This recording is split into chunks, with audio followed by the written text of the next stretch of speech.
नमस्कार, मैं वीना गुप्ता और आज मैं उत्तर प्रदेश में कार्यरत सभी मिड डे मील रसोइयों को बधाई देती हूँ कि जो हमारा मांग पत्र है 10 सूत्रीय मांग पत्र, उसकी 3 मांगें मुख्यमंत्री जी ने मानी है। बाकी मांगों के विषय में उन्होंने नहीं बोला है। उसमें से जो हमने मानदेय बढ़ोतरी के लिए मांग की थी कि न्यूनतम वेतन मिले, उसमें उन्होंने 500 रुपये की बढ़ोतरी की है। यानी अब उत्तर प्रदेश सरकार की तरफ से जो अतिरिक्त मानदेय 500 रुपये मिलता था वो अब 1000 रुपये मिलेगा। यानी रसोइयों को जो 1500 रुपये महीना मिल रहे थे, अब रसोइयों को 2000 रुपये महीना मिलेगा और इसमें से 1000 रुपये केंद्र सरकार का होगा और 1000 रुपये प्रदेश सरकार द्वारा दिया जाएगा। दूसरी मांग हमने की थी कि रसोइयों को साल में 4 जोड़ी कम से कम ड्रेस मिलनी चाहिए, तो उन्होंने इस बात को मानते हुए साल में 2 जोड़ी साड़ी देने की घोषणा की है। हमारी मांग थी कि उनको दस्ताने भी मिलने चाहिए, कैप भी मिलनी चाहिए, तो उन्होंने कैप और एप्रन की बात को माना है, दस्ताने नहीं है। तो कैप, एप्रन, साड़ी और अतिरिक्त मानदेय 500 रुपये, ये सारा पैसा रसोइयों के खाते में डायरेक्ट पहुंचेगा। तो जिन रसोइयों का अभी तक खाता नहीं खुला है, कृपया करके अपना खाता तुरंत खुलवा लें। हमने जो और मांगे हमारे मांग पत्र की थी, जैसे हमने कहा था कि हर साल जो है वो रिन्यूअल नहीं होना चाहिए, नवीनीकरण क्यों होता है, इसके लिए उन्होंने सीधा सीधा वादा नहीं किया है या घोषणा नहीं की है कि रिन्यूअल नहीं होगा, नवीनीकरण नहीं होगा। ये नहीं कहा है मुख्यमंत्री जी ने। ये कहा है कि कोई एक कमेटी बनाई जाएगी और जिन्हें हटाया जाएगा उनको उनके बारे में वो कमेटी विचार करेगी और उसके पश्चात ही उनको हटाया जाएगा। हमारी ये भी मांग थी कि पाल्य व्यवस्था समाप्त की जाए। ये मांग भी मुख्यमंत्री जी ने नहीं मानी है। पाल्य व्यवस्था के लिए थोड़ा सहानुभूति की उन्होंने बात की है कि अगर कोई अच्छा भोजन बनाता है तो सहानुभूति पूर्ण तरीके से उस पर विचार किया जाए और ज़बरदस्ती उसको ना हटाया जाए। अर्थात अगर किसी का बच्चा स्कूल में नहीं भी पढ़ता है और उसका वो अच्छा भोजन बनाते हैं, काम संतोषजनक है उनका, तो उनको जारी रखा जाए। लेकिन सीधे सीधे उन्होंने पाल्य व्यवस्था समाप्त करने की घोषणा नहीं की है। तो ये दोनों मांगे, नवीनीकरण खत्म करने को हर साल और पाल्य व्यवस्था खत्म करने की जो हमारी मांग थी, इसको उन्होंने आंशिक रूप से माना है। इसके अलावा स्वास्थ्य के बीमा की जो ई श्रम में आप पंजीकरण कर रहे हैं वो मिलेगा ही। तो हमारी जो बाकी मांगे हैं उनके लिए हमारा संघर्ष जारी रहेगा। तो भाइयों और बहनों, मैं आपसे ये बताना चाहती हूँ कि संघर्ष कर रहे हैं हम लंबे समय से, और इस संघर्ष का ही परिणाम है कि योगी सरकार को 2 बार मानदेय की वृद्धि करनी पड़ी। 2019 में उन्होंने 500 रुपये बढ़ाया और अब 2021 के अंत में चुनाव के एकदम नज़दीक आकर उन्होंने घोषणा की है कि वो 500 रुपये और बढ़ाया है। हम लंबे समय से संघर्ष कर रहे थे, पहले भी बढ़ा सकते थे, लेकिन अब चुनाव निकट है तो चुनाव को देखते हुए भी ये घोषणा की गई है। हम सबको ये बात समझनी चाहिए कि ये घोषणा जो है वो दबाव में है। ये घोषणा हमारे संघर्षों के भी दबाव में है। मिड डे मील रसोइये काफ़ी लंबे समय से हम सड़क पे आके संघर्ष कर रहे हैं और अभी हमने 24 दिसंबर को लखनऊ में बैठक हुई थी और हमने घोषणा की थी कि 24 और 25 फरवरी को प्रदेश भर में रसोइये हड़ताल करेंगे और 2 दिन काम नहीं करेंगे, स्कूलों में पूर्ण कार्य बहिष्कार रहेगा।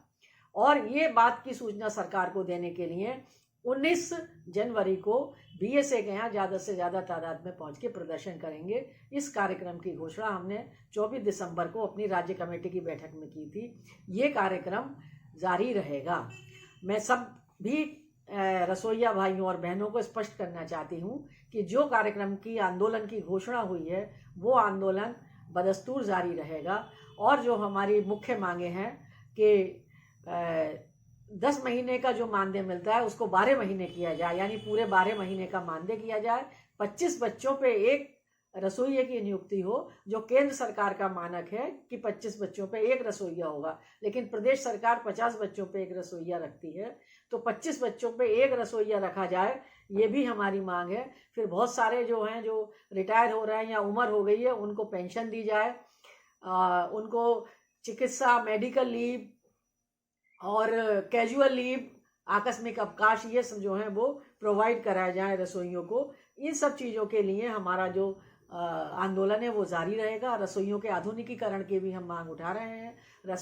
रसोई में जहाँ बच्चे ज़्यादा हैं वहाँ पे रोटी बनाने की मशीन, आधुनिक उपकरण, कुकर और बुनियादी सुविधाएं, पानी जो है वो रसोई के पास हो, ये सारी बुनियादी सुविधाएं हम उठा रहे हैं। और इन सब चीज़ों के लिए हमारा संघर्ष जारी रहेगा। और सबसे बड़ी जो समस्या हमारी है वो समस्या ये है कि समय से हमारा मानदेय नहीं आता है। कई कई महीने तक मानदेय अटका रहता है।